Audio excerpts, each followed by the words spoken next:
My mom called me a slut for getting pregnant by mistake. Then the same thing happened to her. My mom never let me forget that I ruined my life by having my son Hudson when I was 16.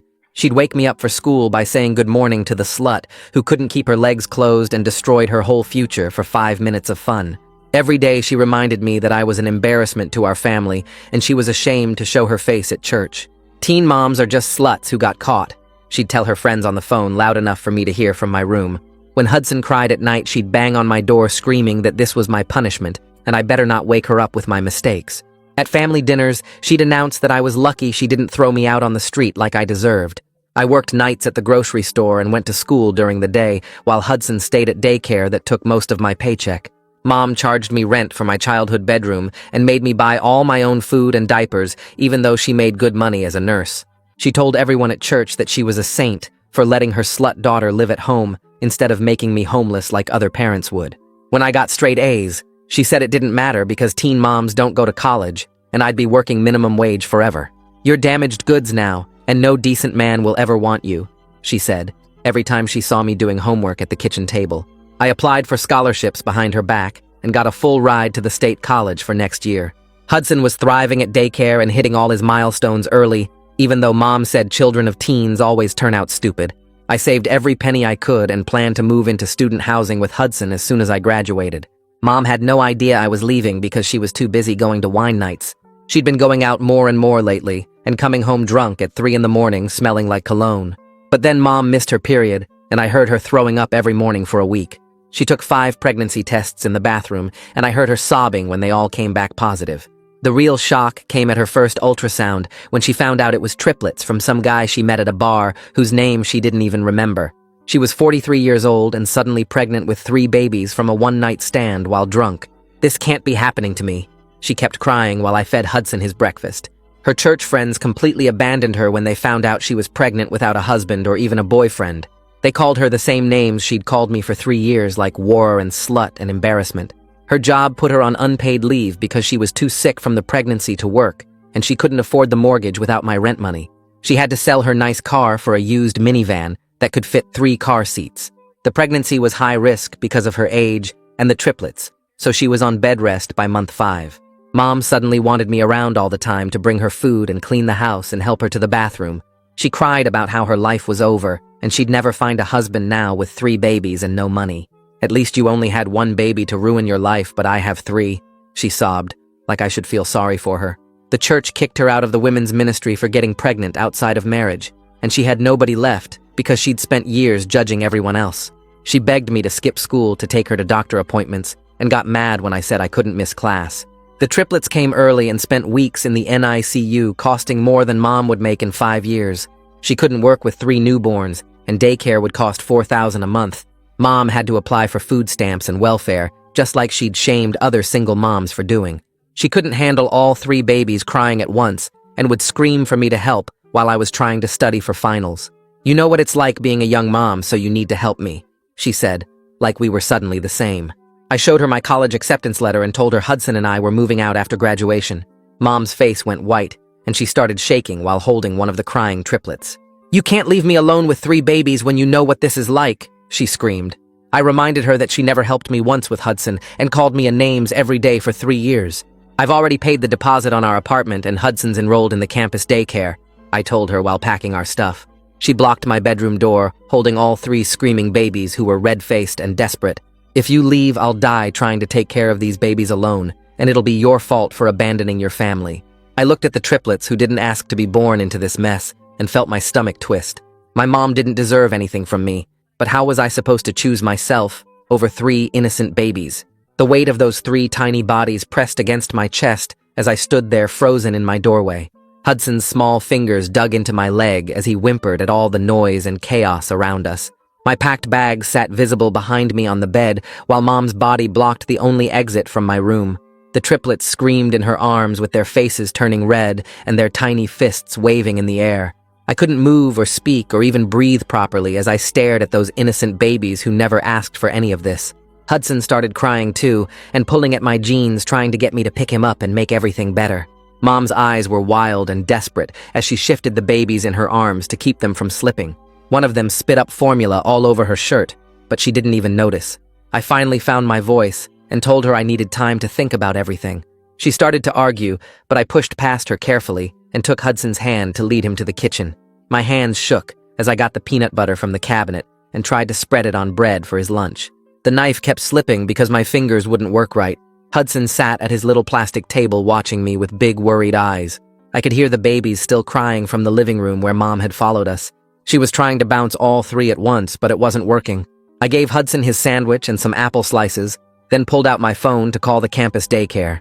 The woman who answered sounded so cheerful and normal, like everything in the world was fine. She confirmed Hudson's spot would start next week and reminded me they needed his shot records by Monday. I wrote it down on the back of an envelope with a shaking hand while Hudson ate his lunch quietly. Mom came into the kitchen holding two babies, while the third screamed from a bouncer on the floor. She asked what I was doing, and I told her I was confirming Hudson's daycare for college. Her face crumpled, and she started crying again, which made the babies cry harder. That night was pure hell, as the triplets took turns screaming every hour. I could hear Mom stumbling between their bassinets trying to figure out which one needed what. At 3 in the morning, she was sobbing that she couldn't do this alone, and she was going to lose her mind. I covered Hudson's ears as he tossed and turned in his toddler bed next to mine. He'd already woken up twice asking why the babies wouldn't stop crying. I didn't sleep at all, and when my alarm went off at 6, I felt like I'd been hit by a truck. I stumbled to the living room and found Mom passed out on the couch with one baby on her chest, barely breathing. The other two were in the bassinet crying with dirty diapers. I picked them up one at a time and changed them on the floor, then made 3 bottles with the last of the formula. Mom didn't even wake up when I put the baby from her chest back in the bassinet. I shook her shoulder gently and told her I had to leave for work soon. She opened her eyes and looked confused about where she was. I left her sitting up trying to feed one baby while the other 2 fussed. Work was a nightmare because I could barely keep my eyes open. My manager pulled me aside during my break and asked if everything was okay at home. I lied and said yes, even though I probably looked like death. She frowned and said she was worried about me, but also couldn't have me making mistakes on the register. She reminded me I'd already had 2 warnings about being late and distracted. One more, and she'd have to let me go even though she liked me. I nodded and promised to do better, but we both knew it was getting worse, not better. When I got home that afternoon, the house looked like a bomb went off. There were dirty diapers on the coffee table and formula spilled on the carpet. Empty bottles were everywhere, and the sink was full of dishes. Mom had managed to feed all 3 babies, but nothing else. She was sitting on the floor in her pajamas from yesterday, holding one baby, while the other 2 lay on blankets. She looked up when I walked in, and immediately started begging me to skip school tomorrow. She needed help with the laundry because the babies were out of clean clothes. The dishes were piling up, and she hadn't eaten anything except crackers all day. I told her I couldn't miss school because finals were next week. My scholarship depended on keeping perfect grades, and I couldn't risk losing it. She called me selfish and heartless for abandoning her when she needed me most. She said the babies could die if she fell asleep and didn't hear them choking or crying. I reminded her she never helped me once when Hudson was a baby, and I figured it out. She screamed that was different because I only had 1 baby, and she had 3. Hudson had been getting worse every day since the triplets came home. His daycare teacher pulled me aside at pickup and said he'd been having accidents again after being potty trained for a year. He was clingy and kept asking other kids if babies were going to take their mommies away. He'd started having nightmares every night and waking up screaming about monsters. Last night, he wet the bed for the 3rd time this week. I had to wash his sheets in the bathtub because Mom was using the washer for baby clothes. The next day, I took Hudson to the park just to get him away from all the crying and chaos. He ran around on the playground like his normal, happy self for the first time in days. Our neighbor was there with her grandson and came over to talk to me. She mentioned she was worried about all the crying coming from our house at all hours. She asked if Mom was handling the triplets okay and if we needed any help. The way she said it made my stomach drop because I could tell she was thinking about calling someone to check on us. I packed Hudson into his car seat, trying not to think about what the neighbor might do while we drove home. The next morning, my phone buzzed during my chemistry final review session, and I saw Mom's name flash across the screen with 5 missed calls already. I ignored it and tried to focus on the professor explaining oxidation reactions, but the phone kept vibrating in my pocket. Finally, I stepped into the hallway and read her texts about one of the triplets screaming for 3 hours straight and maybe having a fever. She couldn't drive all 3 babies to the doctor because she still couldn't get the car seats installed right in the minivan. I looked back at the classroom where everyone was taking notes on material that would definitely be on the final exam worth 30% of my grade. My stomach twisted as I grabbed my backpack and left, knowing I'd have to figure out the chemistry on my own somehow. I drove home to find Mom in yesterday's milk-stained shirt, holding the screaming baby, while the other two cried in their bassinets. We loaded all 3 babies into my old Honda, which took 20 minutes of adjusting straps and buckles, then drove to the pediatrician's office, where we waited another hour in the packed waiting room. The doctor checked the baby and said it was reflux, which meant special formula that cost $48 for a small can instead of the $20 regular kind. Mom started crying right there in the exam room about how she couldn't afford it, and the nurse quietly slipped us a bag of sample cans while explaining how to apply for WIC benefits. We drove home in silence except for the babies fussing, and I helped carry them all back inside before rushing to my shift at the grocery store. That night I got home at 11 and still had to write my English paper that was due by midnight, but Mom needed help with the 2 a.m. feeding. I set up my laptop on the kitchen counter and typed while warming bottles, then fed 1 triplet while Mom handled the other 2. My eyes burned and my head pounded as I wrote about symbolism in The Great Gatsby, knowing the paper was garbage, but at least it would be submitted on time. I finally clicked submit at 11:58 p.m. and collapsed into bed only to wake up 3 hours later when the babies started their next feeding cycle. 2 days later, I was doing homework at the kitchen table when someone knocked on the door. Mom answered it holding one of the triplets, and I heard a woman's voice I recognized from church saying she'd brought a casserole. She came into the kitchen and set down a small dish while looking around at the formula cans and dirty bottles everywhere. She started talking about how God punishes sin and how Mom needed to repent for her choices and accept the consequences of her actions. Mom just stood there taking it, while tears rolled down her face, and after the woman left, Mom threw the casserole in the trash and locked herself in the bathroom to sob. I wanted to be mad at her for how she'd treated me the exact same way, but seeing her broken like that made something twist in my chest. My phone rang the next afternoon during my lunch break, and the caller ID showed the campus housing office. The coordinator explained they needed Hudson's custody documents and updated vaccination records by Friday, or we'd lose our spot in student housing. I searched through my files and realized his custody papers from when his dad signed away rights were missing, probably lost when Mom went through my room looking for things to sell for formula money. I called the courthouse, and they said I could get copies, but I'd need to come in person with proper ID and pay a $15 processing fee. Mom started texting me frantically about being out of milk and bread and begging me to stop at the store. I looked at my wallet with exactly $20 until my next paycheck in 3 days and knew I had to choose between gas to get to the courthouse, the document fee, or formula for the triplets. I put $10 of gas in my car and drove to the courthouse where I spent an hour waiting in line, and then another hour for them to find and copy the papers. While I sat there, Mom kept texting about the babies crying and needing groceries and asking when I'd be home to help. I finally got the documents and had just enough gas to make it home, where Mom was trying to make bottles with the last of the formula powder.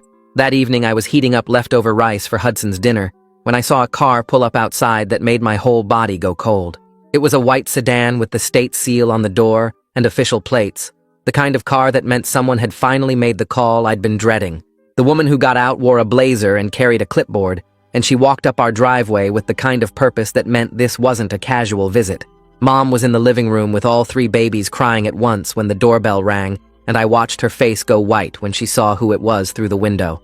The woman introduced herself as Cheyenne Carlson from Child Protective Services, saying they'd received a concern about infant welfare and needed to do a wellness check.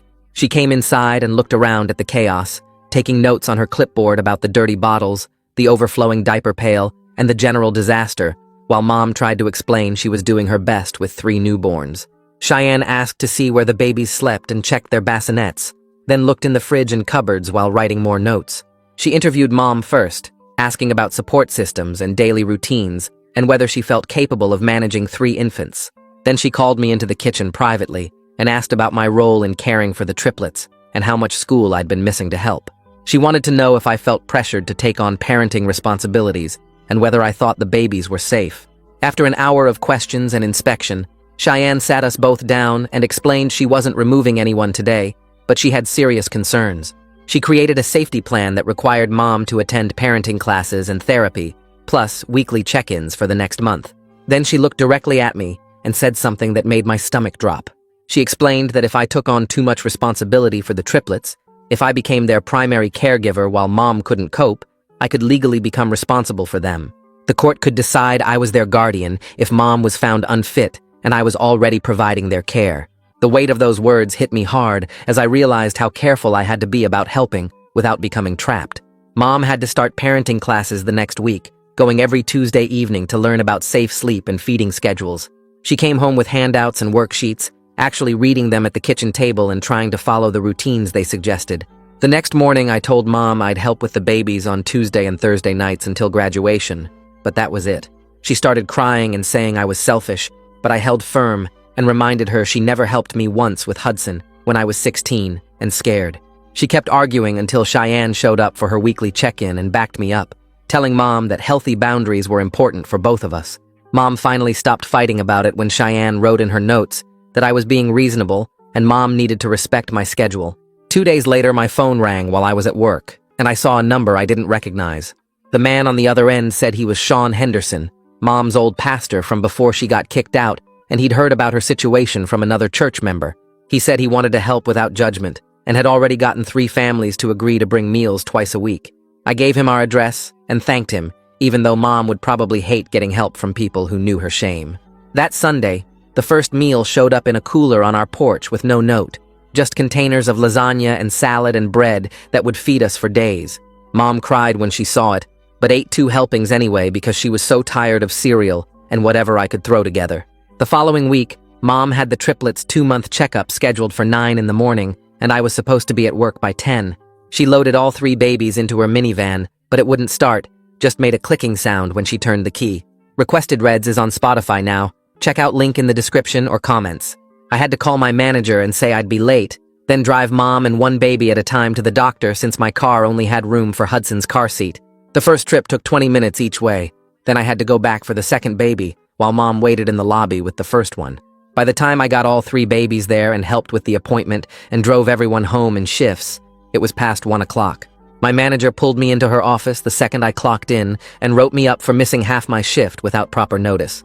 She said 1 more absence or tardy would mean termination, and she didn't care what my excuse was because the store needed reliable workers. I needed this job to pay the deposit for student housing, so I just nodded and apologized and went to stock shelves with shaking hands.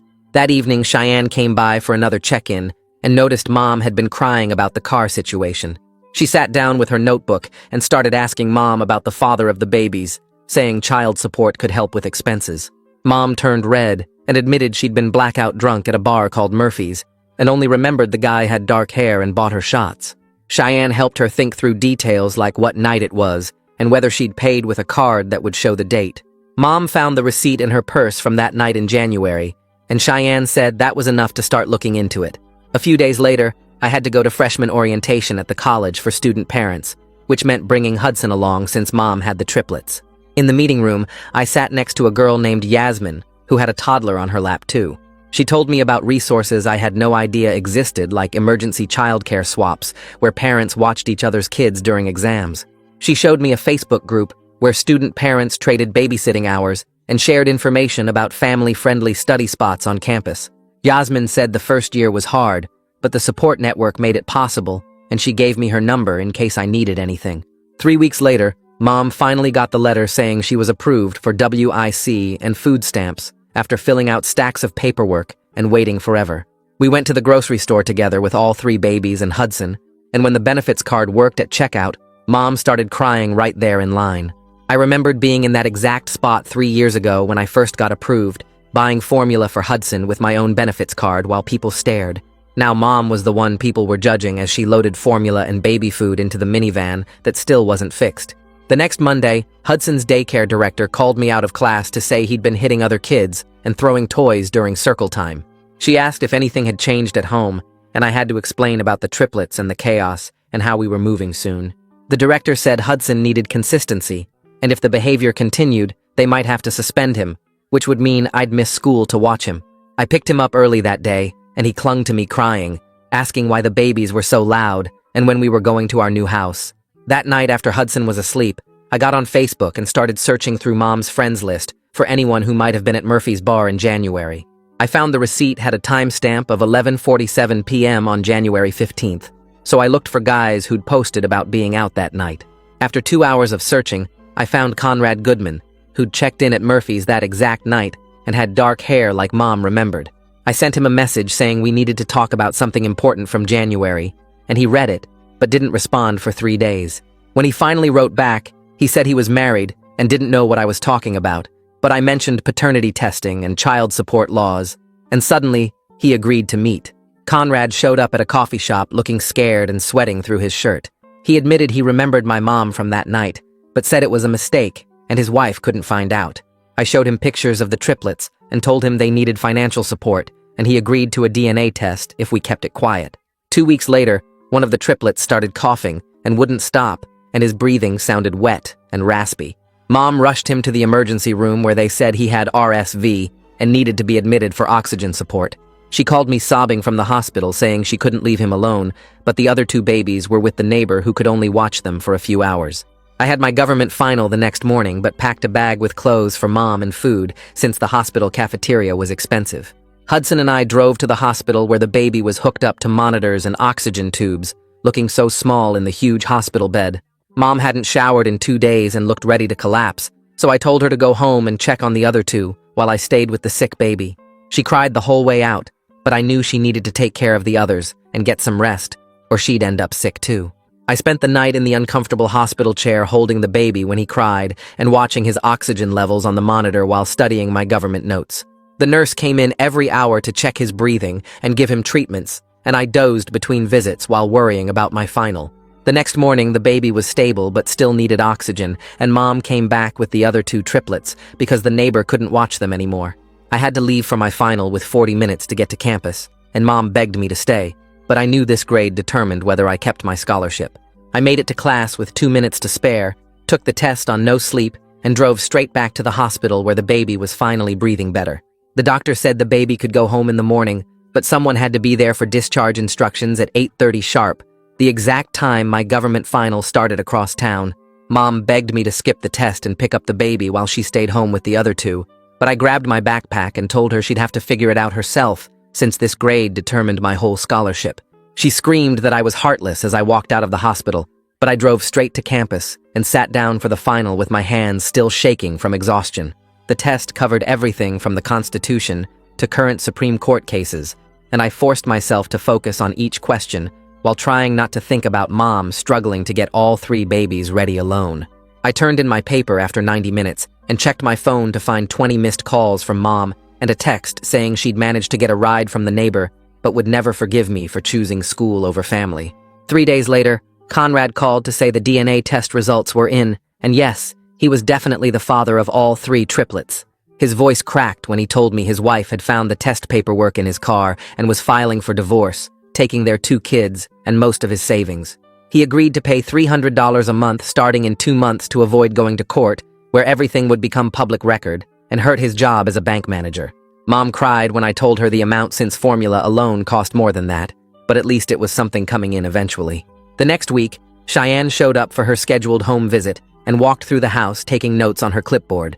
She checked the fridge, which now had formula and baby food, looked at the organized changing station Mom had set up in the living room, and watched Mom handle all 3 babies during a feeding without completely losing it.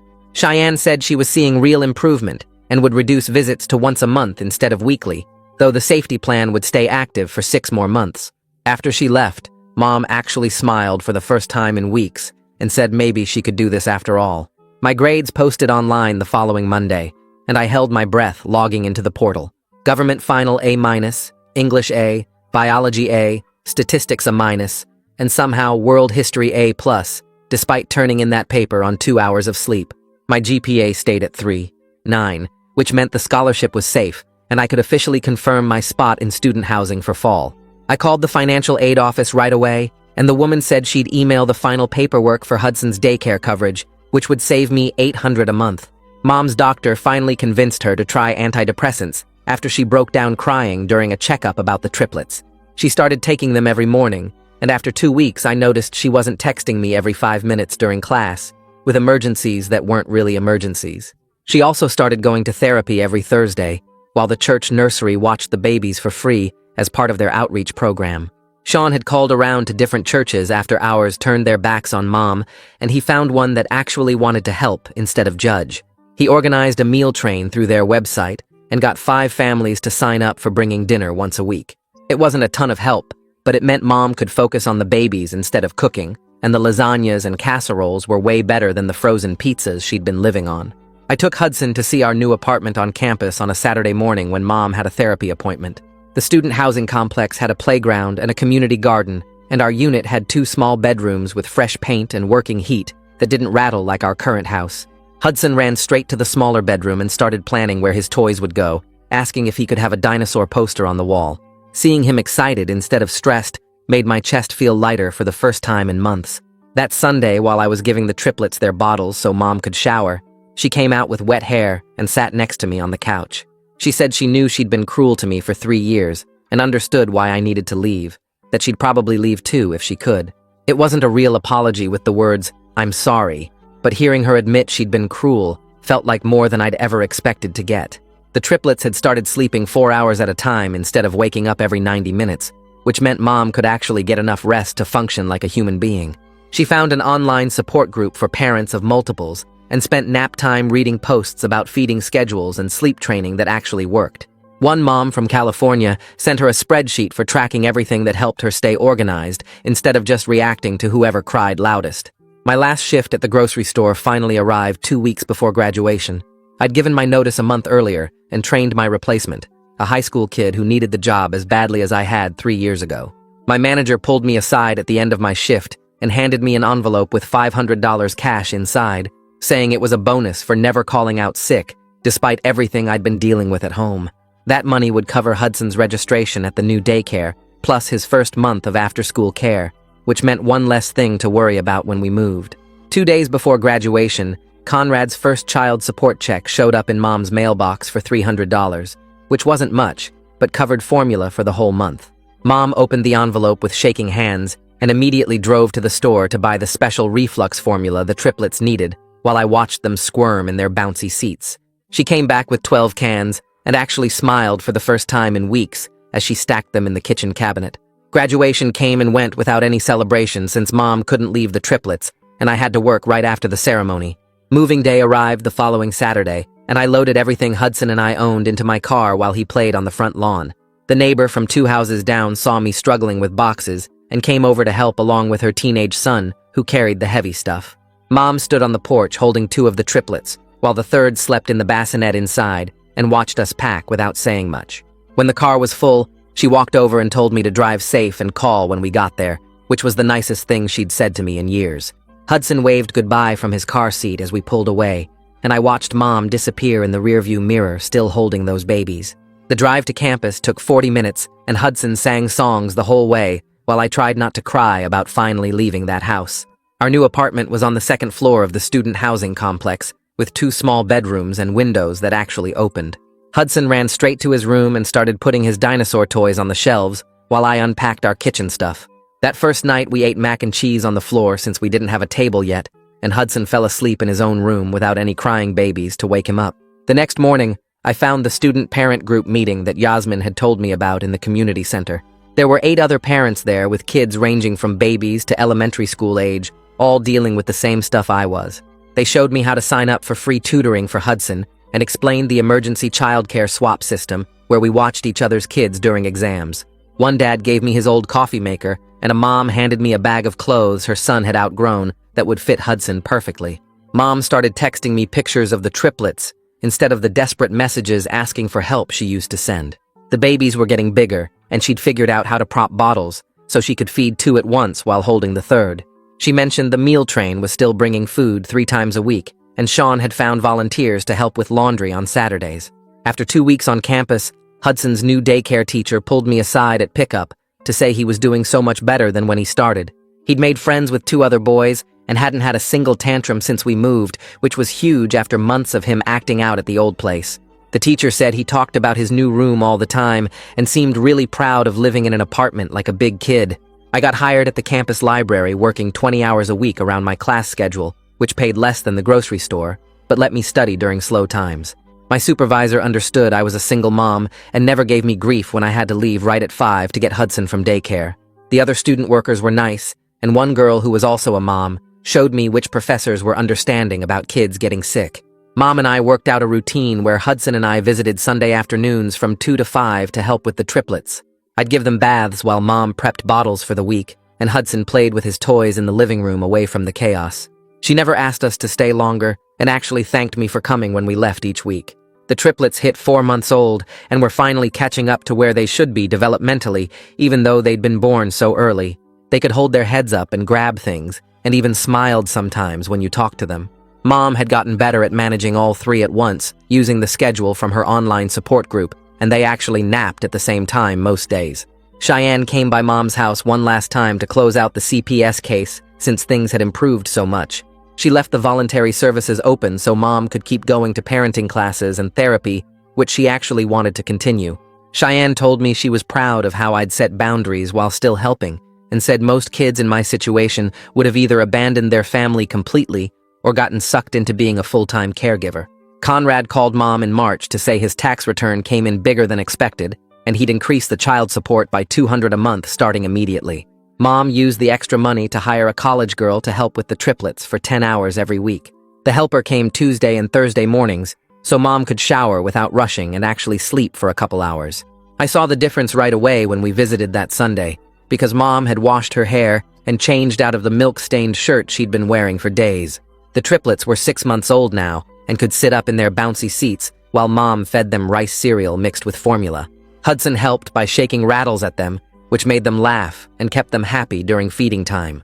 Finals week came fast, and I studied every night after Hudson went to bed while highlighting my textbooks and making flashcards. The grades posted online 2 weeks later, and I'd made the dean's list with a 3.8 GPA my first semester of college. Hudson's daycare teacher showed me his progress report, and he'd moved up to the next classroom because he knew all his colors and could count to 20. We walked around campus together every afternoon, and he'd point out the squirrels and ask if we could bring them home to our apartment. Mom's letter came in the mail right before spring break, with 3 pages of neat handwriting on her good stationery. She wrote about how wrong she'd been to call me those names and treat me so badly when I needed support the most. She said she understood now what I went through because she was living it ×3 and wished she could take back every cruel word. The letter mentioned she'd started going to a different church across town that had a single mother's ministry and free nursery during service. I folded the letter and put it in my desk drawer because I wasn't ready to forgive everything yet, but at least she'd finally said sorry. The student parent group met every Wednesday night, and they voted me in as freshman representative, even though I'd only been there 1 semester. My job was to organize the emergency childcare for finals week, so parents could take their exams without worrying about their kids. I made spreadsheets with time slots and matched up parents who had different exam schedules to watch each other's children. Conrad's wife filed for divorce in April and moved back to her parents' house in another state with their teenage kids. He started calling Mom more often to check on the triplets and sent extra money for diapers without her having to ask. He even drove down 1 Saturday a month to learn how to change diapers and make bottles, while Mom showed him the routine. The triplets recognized his voice after a few visits and would smile when he walked in, which made him try harder to be involved. Mom filled out all the paperwork for subsidized daycare and got approved to start when the triplets turned 8 months old. The daycare would only cost her $300 a month instead of $4,000, which meant she could go back to work part-time. She got hired at a clinic doing phone triage 3 days a week, which let her work while the babies were at daycare. December came, and Hudson and I decorated our tiny apartment tree with paper ornaments we made together. We baked sugar cookies in my little oven, and he helped by dumping in the flour and mixing with a wooden spoon. Christmas morning, he opened his presents from the student parent group toy drive and played with his new trucks on our living room rug. We drove to Mom's house for dinner, and the triplets were crawling everywhere in their matching Christmas onesies. Mom had cooked a real meal with ham and mashed potatoes and green beans like we used to have before everything fell apart. Hudson showed the triplets his new trucks, and they grabbed at them with their chubby hands while he laughed and pulled them away. Mom thanked me for coming and gave Hudson a present she'd wrapped herself, which turned out to be a set of books about dinosaurs. We stayed until 7 when the triplets started getting fussy for bed, and Hudson was yawning in the car on the way home. 6 months had passed since that awful day when Mom blocked my bedroom door with 3 screaming newborns. The triplets were healthy 8-month-olds who could crawl and babble and eat solid food without choking. Mom had her support system with the church, and the helper and Conrad actually showing up to do his part. Hudson was happy in our new life with his own room and friends at daycare, and a mom who could focus on him. I was actually succeeding in college and had found my place with other young parents who understood the struggle. We'd all found our footing even though the path to get here had been harder than anyone deserved. So yeah, that's how it all went down. Nothing fancy, just me telling it how it happened. Thanks for sticking around and hanging out. It honestly feels like chatting with a friend. Come back next time if you're in the mood.